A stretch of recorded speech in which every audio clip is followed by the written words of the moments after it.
Chapter 5. Vaggie woke up from her forceful slumber back in the bed where Alastor had placed her the day before. The room was the same except it now had a vanity against one wall and a wardrobe on the other. Vaggie sat up confusedly and noticed she was wearing a red, long-sleeved silk nightgown. She was confused until she remembered what had happened the night before. Upon that realization, Vaggie looked around the room for any sign of Angel but found nothing. Panic crossed her face as she remembered how Alastor had treated him the night before. Angel was probably in horrible shape and needed wait. Was she actually worried about Angel? She sighed deeply and caught a whiff of something strange. Vaggie sniffed the air again and smelled the soap. She then smelled her hair and her skin. They both smelled fresh, like she had showered the night before. Did someone bathe me? Vaggie asked herself confusedly. No need to thank me, dearie, Rosie replied, popping up out of nowhere next to the door, causing Vaggie to back up against the wall. Thank you? Vaggie exclaimed. You're welcome, Rosie said, turning on the lights and walking over to the bed. Vaggie backed up to the back corner of her bed and eyed Rosie suspiciously as she asked, Did you actually bathe me?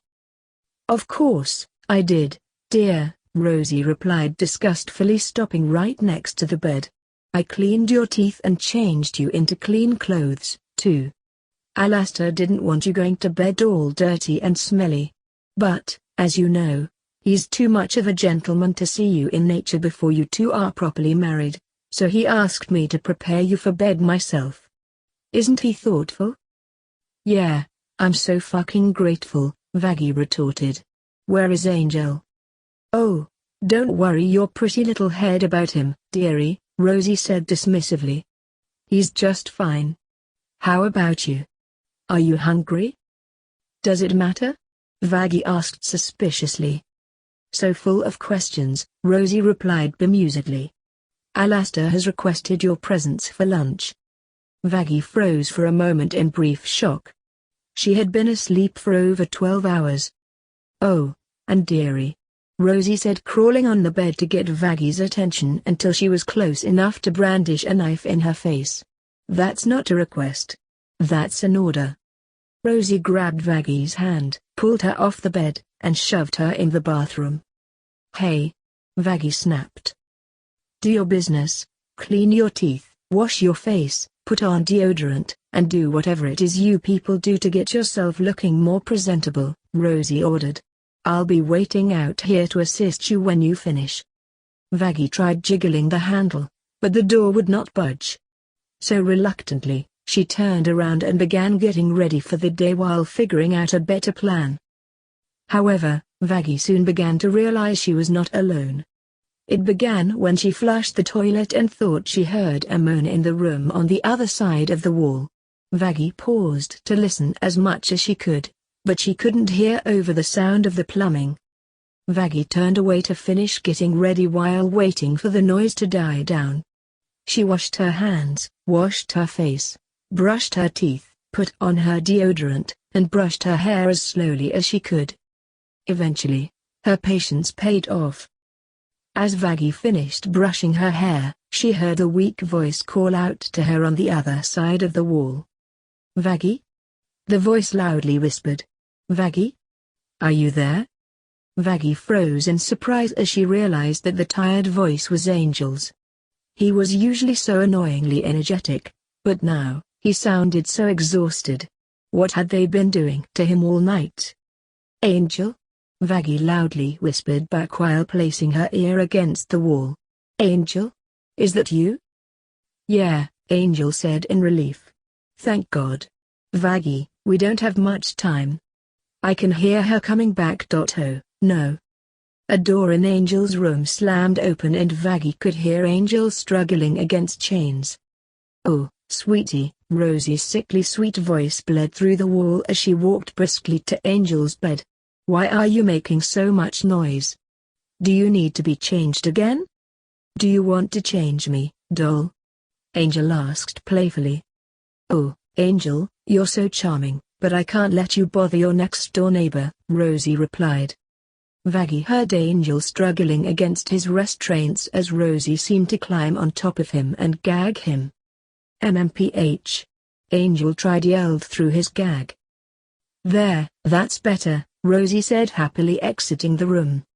I'll play with you later, handsome. Angel continued thrashing around fruitlessly as Vaggie quickly realized where she was going. The moth demon turned around just in time to see Rosie to fling open her bathroom door and say, "Alrighty, Vaggie, my dear, let's finish getting you ready." Vaggie gulped as Rosie stepped closer. About an hour later, Rosie was leading a blindfolded Vaggie down to the dining room. The moth demon was dressed in a light pink tea dress and slightly high heels. Her hair was French braided and tied at the end with the ribbon that was previously her bow. The only other original part of her outfit was her eye patch. Vaggie grumbled under her breath. The dress and shoes were old enough to belong to her great-grandmother. The whole ensemble made her feel like a doll. "Are we there yet?" Vaggie complained, trying to remove her blindfold. "How big is this damn house, anyway?" Rosie slapped her hand away and replied, impatient, "Are we, my little hoyden?" "Hardly," Vaggie snapped. "I don't want to see Alastor. I want to see Angel." "I told you, dearie," Rosie said, suddenly stopping. "You can see your friend after you dine with your future husband." "He is not my fucking husband," Vaggie yelled back as she heard Rosie open a door. "You hear me? Alastor is not and will never be my husband." Rosie untied the blindfold from around Vaggie's eyes to reveal a large dining room with a table filled with southern comfort food, large windows overlooking the woods, and Alastor sitting at the other end of the table. "Good afternoon, Vaggie, my dear," Alastor said cheerfully. "Did you sleep well? You may leave now, Rosie." Rosie pushed Vaggie into the room, winked at her friend, and quickly shut the door. "Come, Vaggie," Alastor said, gesturing towards the chair on the opposite side of the table. "You must be starving. You've been sleeping for the better part of the last few days after all. But I must warn you not to try anything foolish." Out of nowhere, Alastor's dear familiars made their presence known on the walls. Vaggie sighed deeply and reluctantly made her way to her chair. She sat down in her seat and glared at Alastor for a few moments until her stomach growled. "Oh, dear, you need to eat," Alastor said. "Don't worry about getting up. I'll take care of it." Alastor snapped his fingers and instantly Vaggie's plate was filled with food and a glass of water showed up out of nowhere. Vaggie didn't want to eat the food, but her hunger got the better of her and she dug into the collards and country fried steak. Meanwhile, Alastor ate food from his own plate, only occasionally looking up to see how Vaggie was doing. In no time at all, Vaggie had cleaned her plate and was downing her glass of water. When Vaggie finally set her glass down, a pitcher of water instantly came and filled it up again. She looked up to see Alastor grinning from ear to ear. My, someone was hungry," Alastor chimed happily. "Do you have room for dessert?" A slice of chocolate cake instantly appeared on Vaggie's plate from the cake on the table. "Eat up," Alastor said. "And don't worry, dear. There's plenty more where that came from." Vaggie looked at him suspiciously and finally spoke her mind. "All right, shitlord," Vaggie said before plunging her fork into her chocolate cake. "What do you want?" "What are you talking about, darling?" Alastor asked confusedly. "I only want your company." "Yeah, sure," Vaggie said, rolling her eyes. "What do you really want?" Alastor's expression twisted in confusion while Vaggie took a bite of cake as he said, "Vaggie, I'm not sure I know what you mean." Vaggie sipped some water, rose an eyebrow, and said, "Cut the crap. What do you really want? I've been here long enough to know what there is to know about you. I know you never show interest in anyone or anything unless you're getting something out of it. So, what do you want? Why are you keeping me and Angel here?" Alastor's face looked shocked as he replied, "You don't believe that I have finally felt the call to romance? Why not? I'd think you'd be honored. I could theoretically have any demoness I desired. Vaggie swallowed the piece of cake she was chewing on, rolled her eyes, and said, "Gee, never heard that one before." "What do you mean?" Alastor asked, leaning forward on the table in amusement. Vaggie finished her sip of water, slammed the glass back on the table, and said, "I was a prostitute. I'm used to old, rich guys hitting on me. I hated all of them, too. They were just vapid, insecure old men who wanted someone young and pretty to give them attention. I could understand if one of the other kingpins hit on me, but you're not those guys. You don't need that type of attention to stroke your ego." "I am significantly older than any of them," Alastor interrupted. "Yeah, you could be my great-grandfather," Vaggie retorted. "I hope that isn't what's repulsing you," Alastor said before taking a sip of his own water. "We're both dead, darling. Age is irrelevant now. Charlie is older than I am." "You're nothing like Charlie," Vaggie said, standing up in front of her seat. "What are you saying?" Alastor said, acting offended. "I know you don't really care about me," Vaggie said, glaring bullets into him. "There's something else you want." "What is it?"